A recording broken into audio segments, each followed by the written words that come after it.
নিজ দলের ভেতর প্রচণ্ড চাপের মুখে পড়া কানাডার প্রধানমন্ত্রী জাস্টিন ট্রুডো অবশেষে পদত্যাগের ঘোষণা দিয়েছেন। সোমবার দেশটির রাজধানী অটোয়ায় নিজ বাসভবনের বাইরে এক সংবাদ সম্মেলনে এই ঘোষণা দিয়েছেন তিনি। ঘোষণায় জাস্টিন ট্রুডো বলেছেন, তার দল লিবারেল পার্টি একজন উত্তরসূরি বেছে নেওয়ার আগ পর্যন্ত দেশের প্রধানমন্ত্রী ও দলীয় প্রধানের দায়িত্বে থাকবেন তিনি। কিন্তু কিভাবে একজন জনপ্রিয় রাজনীতিবিদ এমন সংকটে পড়লেন? ট্রুডোর জনপ্রিয়তা কেন এত নিম্নমুখী হলো? এ বিষয়ে তুরস্কের সংবাদমাধ্যম টিআরটি ওয়ার্ল্ড তার একটি বিশ্লেষণধর্মী প্রতিবেদন প্রকাশ করেছে, যেখানে কিছু কারণ তুলে ধরা হয়েছে যার ফলশ্রুতিতে পতন হলো জাস্টিন ট্রুডোর। যেখানে প্রথম কারণ হিসেবে উল্লেখ করা হয়েছে ঊর্ধ্বমুখী ব্যয়। 2024 সালে কানাডায় মূল্যস্ফীতি জনজীবনে প্রভাব ফেলতে শুরু করে। নিত্য প্রয়োজনীয় জিনিসপত্র এবং আবাসন ব্যয়ের ঊর্ধ্বগতিতে মানুষ ক্রমশ ক্ষুব্ধ হয়ে উঠছে। ট্রুডোর সরকার এই সংকট মোকাবেলায় কার্যকর কোনো পদক্ষেপ নিতে ব্যর্থ হওয়ায় ভোটারদের মধ্যে অসন্তোষ বাড়ছে, যার ফলেই ট্রুডোর পতন হয়েছে।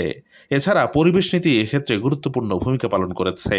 পরিবেশ সুরক্ষা নিয়ে জাস্টিন ট্রুডোর লিবারেল পার্টি ব্যাপক সমালোচনার মুখে পড়ে। জলবায়ু সংকট মোকাবেলার ক্ষেত্রে কার্যকর পদক্ষেপ নিতে ব্যর্থ হওয়ার অভিযোগ ওঠে।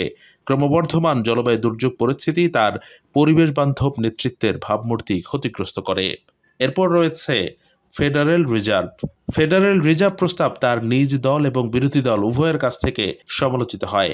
বাজেট প্রস্তাবে প্রগতিশীল গোষ্ঠীর চাহিদা উপেক্ষিত হয়েছে বলে মনে করা হয়। এটি ট্রুডোকে জনগণের সঙ্গে সম্পর্কহীন একজন নেতা হিসেবে চিহ্নিত করেছে। অন্যদিকে রয়েছে জনস্বাস্থ্য ব্যবস্থাপনা। কানাডার প্রদেশগুলোর সঙ্গে স্বাস্থ্যসেবা তহবিল নিয়ে আলোচনা করতে ব্যর্থ হওয়ার জন্য ট্রুডোর সরকার সমালোচিত হয়েছে।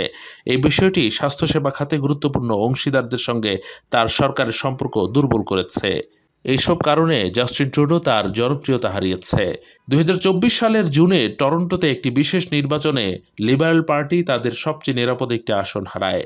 অক্টোবর মাসে লিবারেল পার্টি 20 জনের বেশি আইন প্রণেতা জাস্টিন ট্রুডোকে চতুর্থবার প্রধানমন্ত্রী পদে না দাঁড়ানোর অনুরোধ করেন।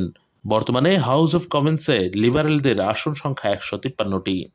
ট্রুডোর পতনে যুক্তরাষ্ট্র কানাডা সম্পর্ক বড় ভূমিকা পালন করেছে। নবনির্বাচিত মার্কিন প্রেসিডেন্ট ডোনাল্ড ট্রাম্প ঘোষণা করেছেন, মেক্সিকো ও কানাডা থেকে আমদানিকৃত সব পণ্যের উপর 25% শুল্ক আরোপ করবেন। এই শুল্ক মাদক ও অভিবাসী নিয়ন্ত্রণের লক্ষ্যে চাপ তৈরি করবে। এটি কানাডার অর্থনীতিতে বিপর্যয় ডেকে আনতে পারে এবং জাস্টিন ট্রুডোর জনপ্রিয়তাকে আরও দুর্বল করতে পারে।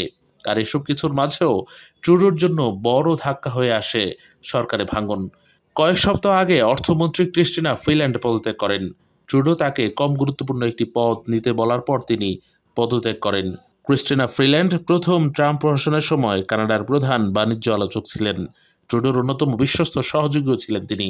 তবে বাজেট এবং সম্ভাব্য মার্কিন শুল্ক নিয়ে মতবিরোধ তার পদত্যাগের কারণ হয়ে দাঁড়ায়। মূলত অর্থমন্ত্রীর পদত্যাগের পরপরই সব বিরোধী দল জানিয়ে দেয় যে ট্রুডোর সরকারকে হটাতে তারা একসঙ্গে কাজ করবে।